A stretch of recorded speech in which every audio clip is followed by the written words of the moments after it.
Hello there and welcome back. So in this video I am going to introduce you with groups in Figma. So groups are quite similar to the frames in Figma. However, they do not have all the options that actually frame contains. So a group basically represents just a simple container in which we can place multiple elements and components. Now I'm going to create first one frame. So let's press F key, let's create one simple frame, and inside this frame I'm going to create just, for example, two rectangles, right? So one, let's duplicate that with a Ctrl D, and the second one as well. So in the layers panel we can see that this actual frame contains two different elements, right? So two different rectangles, and we can add those two rectangles inside a group by pressing Ctrl G shortcut, right?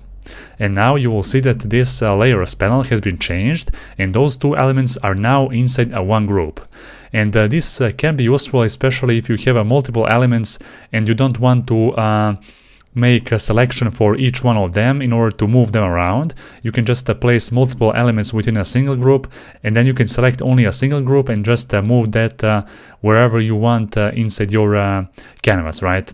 However, the difference between the group and the frame is that the actual frame contains the auto layout option, right?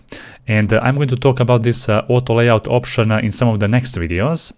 Anyhow, a group does not contain that auto layout option. So if you try to actually add this auto layout option, then that group will automatically convert into a frame, right? As you can see now, that group actually represents a frame. So only a frame can contain this auto layout feature. So even though we have a frame or even a group, we can ungroup a frame or a group by using a shortcut, Ctrl Shift plus G, right? So we can group multiple elements by selecting multiple elements and pressing Ctrl G, and we can ungroup those elements by pressing Ctrl Shift plus G. There we go, so as simple as that. Now let's group them together once again, so Ctrl G.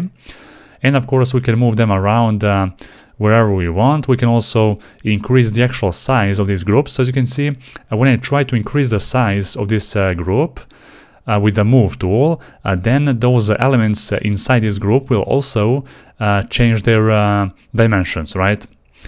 And you can also use a scale tool, so press a K key on your keyboard, and now if you try to increase the size of this group, then the size of its children will increase and decrease proportionally instead, okay?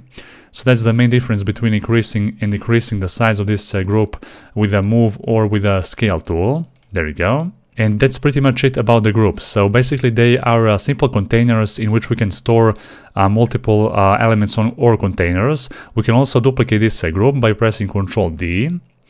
And we can of course select both of those groups and group them together with a Ctrl G shortcut. As you can see now we have a group that contains nested groups as well.